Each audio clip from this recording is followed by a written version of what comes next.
Hello, everyone. This is the TI-84 guy. I'm back. As promised, I have been on a video creating binge today. And as promised, I think this is the fourth video that I've done today. And all of these videos have been on questions from the March 2020 SAT exam. That was the last exam that was given before the coronavirus shut everything down. So I wanted to go over this question. I'm not going to be using the calculator or a program to answer this one, but I do want to, because it's not just about programs and it's not just about the calculator. Sometimes they're not going to help you, but you should still be able to visualize and get some of these other questions. And that's what I wanted to do here.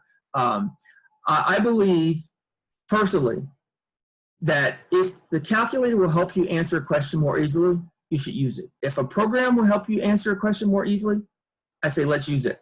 If there's a test-taking strategy that'll help you answer a question more easily, I say let's do it. But I also want, excuse me, my students and you guys to see that a lot of these questions that are considered relatively difficult are not so bad if you can just start to visualize them or look at them in a different way. Now, so let me just jump into this. Excuse me. It says, this is a number 35 question. There's 38 total questions on the calculator section. So in the scheme of things, this is considered a relatively difficult question. And as you know, the deeper you go into the test-taking section, the more difficult the questions get. So this is a number 35, so it's considered more difficult. Now, when I look at this question, I think the reason that it's considered more difficult is because students are not used to looking at parallelograms that are not rectangles or squares. If they had given this question as a rectangle or a square, it wouldn't be that bad. So let me read it, and then I'm going to show you kind of what I mean. Excuse me. It says the length in meters of the sides and the height of the parallelogram, excuse me, are shown in the figure. What is the area in square meters of the parallelogram? Okay, so you're trying to find the area. Now, if I had given you this picture and said, what's the area of this rectangle?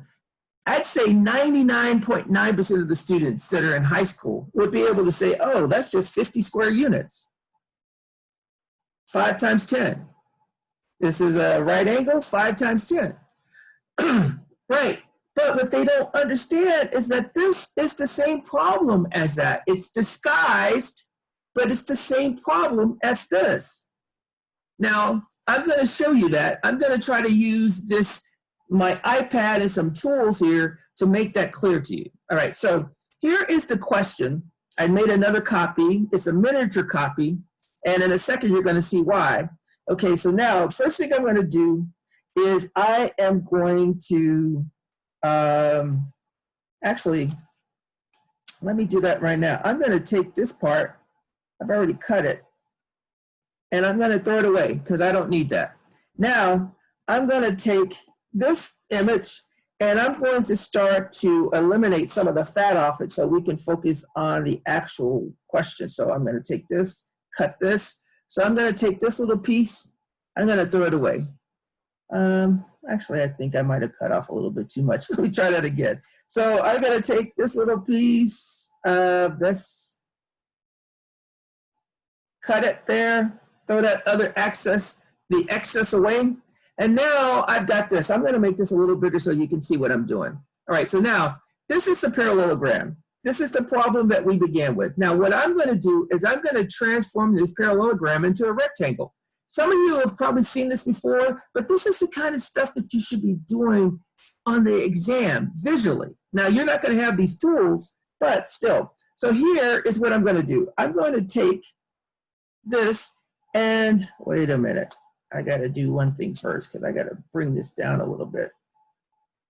Bring this down. All right, now I'm going to try to cut out the part that I want you to see and focus on. Oops, this is not as easy as, come on. All right, so now I cut this triangle out. Now I'm going to take this triangle and I'm going to move it over to the other end. So it's traveling. When I get there, boop. Let's see, is that not quite where I want it? Let me see if I can make this. Now, stop.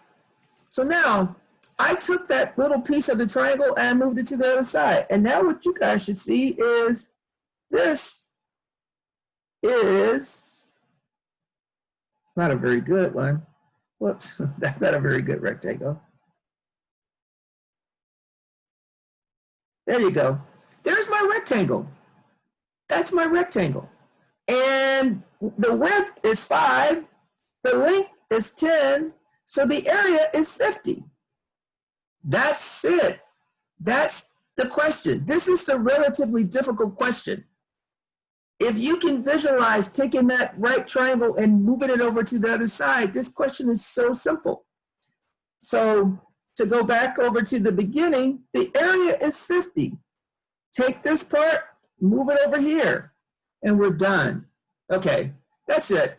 Hopefully this has been helpful. I know that some of you know this about the parallelogram, but there's a reason why this is considered a difficult question. A lot of students do not know this, and they're missing these kinds of questions. Even though this is a 35, this is a question that most students should be able to do.